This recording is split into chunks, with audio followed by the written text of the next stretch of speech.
voyez la peur s'exprimer? Ce garçon a une peur mortelle de la vérité. Petit, ça me brise le cœur de te dire ça. Mais je pense que tu es un jeune homme très perturbé et que tu es très désorienté. Je pense que tu vas toujours chercher tes réponses au plus mauvais endroit. Ah, vous avez raison, ouais, je suis vraiment perturbé, je suis vraiment désorienté, ça c'est vrai, ouais. Et j'ai peur, j'ai vraiment peur. Vraiment peur, oui, parce que je pense que vous êtes cet enfoiré d'antéchrist. L'extrême droite qui s'excite comme des rapaces sur le moindre fait divers devrait regarder les statistiques de la justice et de l'administration pénitentiaire avant de hurler à la censure ou à l'impunité des immigrés auteurs de crimes et délits. Et ajoutons que la mort regrettable d'Axel n'est qu'un fait divers malheureux, une rixe entre jeunes qui dégénèrent pendant une fête d'anniversaire à laquelle la victime participait.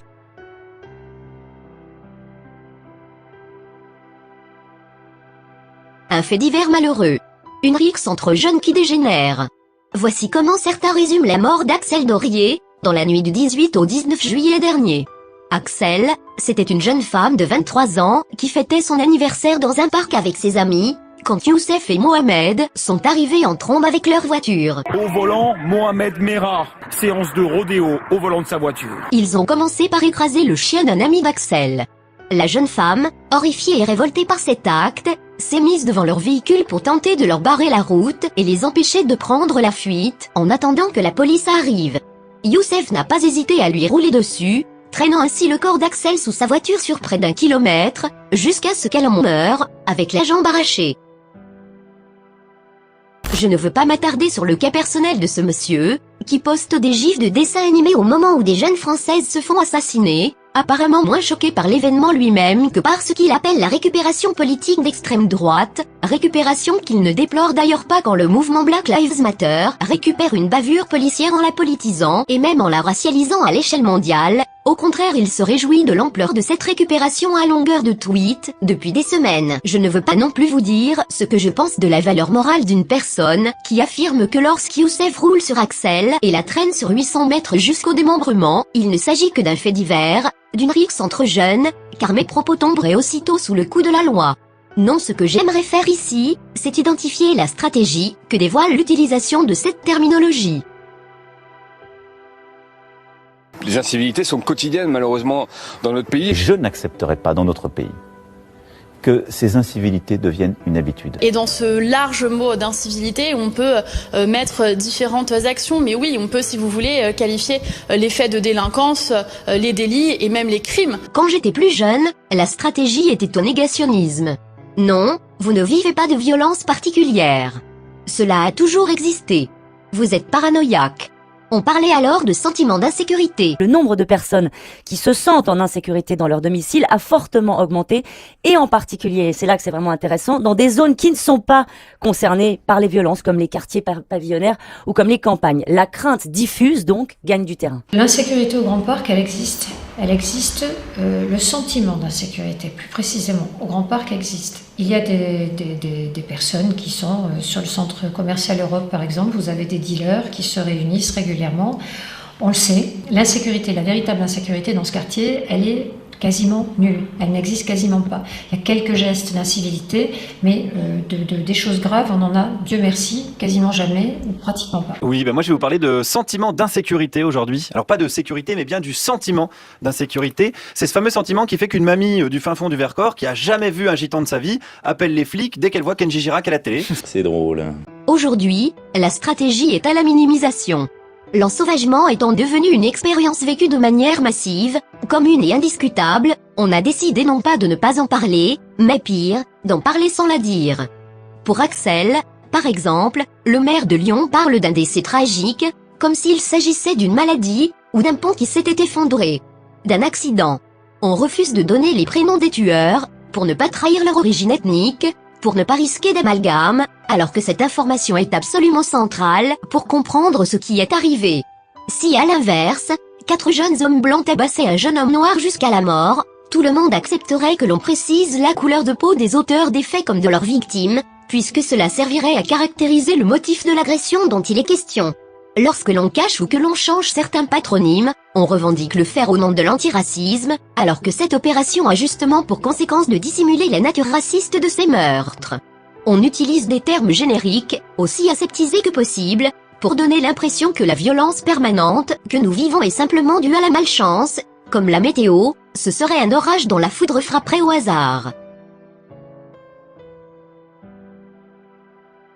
L'accusation de récupération politique est d'ailleurs intéressante, quand on y réfléchit bien.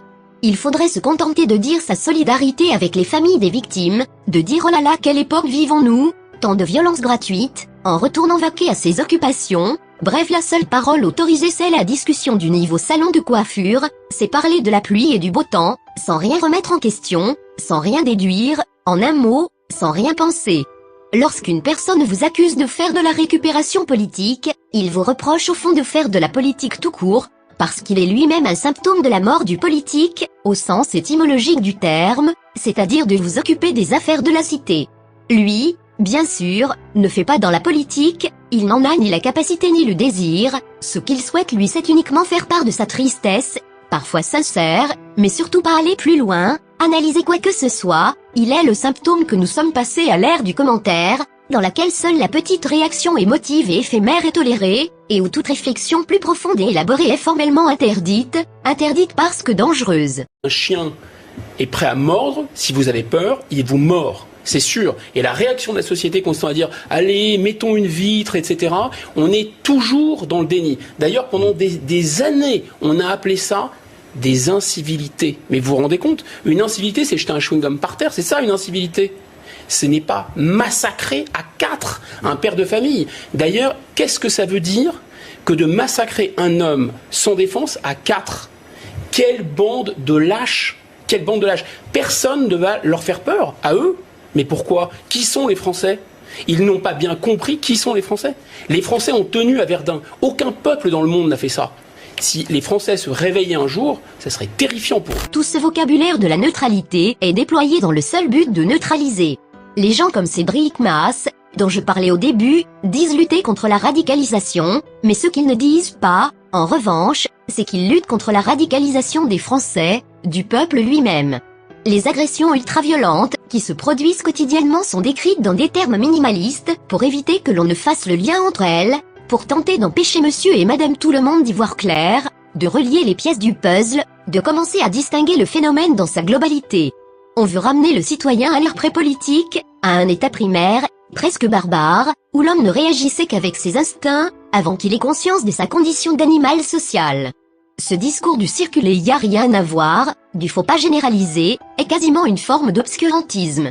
L'injonction au pas d'amalgame est d'ailleurs tout à fait révélatrice, ce mot désignant à la base un alliage d'éléments hétérogènes auquel on a donné une cohérence, est devenu uniquement péjoratif, car ce qui est proscrit c'est précisément de donner forme à quoi que ce soit, de structurer, de construire des raisonnements. Ce qui est visé ici, ce sont les concepts mêmes de cause et de conséquence. Le blanc idéal, c'est celui dont le cerveau a cessé de fonctionner, c'est celui qui passe sa main sur une flamme, en boucle, et qui se fait mal à répétition, qui pleure à chaque fois, sans comprendre que c'est le feu qui le brûle. Et encore, on ne parle ici que des morts, pas des innombrables fois où la faune nord-africaine était à 2 doigts de faire des morts. On en parle de cette famille qui s'est fait voler un vélo et qui, en essayant de retrouver les voleurs du quartier, s'est vu confronté à de la sauvagerie pure. L'homme et le fils de cette famille se sont fait encercler par vous savez qui dans la rue, la mère les a sauvés du lynchage in extremis en les récupérant en voiture, ils se sont alors mis à péter toutes les vitres du véhicule, puis une fois la journée finie, sont revenus en pleine nuit pour incendier la maison de cette famille alors qu'elle dormait à l'intérieur. Ces gens sont désormais à la rue, après avoir failli brûler vifs, avec des gamins de 3, 7 et 11 ans, alors qu'à la base ce sont déjà eux qui sont les victimes d'un vol de vélo. On en parle aussi de cette jeune femme qui a klaxonné un type ayant failli lui rentrer dedans parce qu'il roulait à une vitesse de dingue entre Marseille et Aix-en-Provence, et qui a dû subir la réaction de ce type qui s'est mis à sa hauteur pour l'insulter, puis a commencé à zigzaguer avant de se rabattre et de piler juste devant elle, allant jusqu'à sortir de sa voiture, arrêté en plein milieu d'une autoroute, avec un pote à lui, pour venir insulter et menacer la jeune femme qui n'a même pas osé porter plainte de peur qu'il la retrouve et qu'il s'en prenne à elle. Ces deux soi-disant faits divers se sont passés à quelques heures d'intervalle, ça arrive chaque putain de jour, si on croise leur chemin on risque d'y laisser la peau, c'est un cauchemar dont il est interdit de dire le nom. Comme l'écrit Camus, Renaud cette fois et non Albert, nous ne sommes pas face à une hausse de l'insécurité, ou face à des voyous et des meurtriers, Nous sommes face à un occupant qui, comme toujours dans l'histoire, décide parfois de faire un exemple, pour amplifier et asseoir son occupation.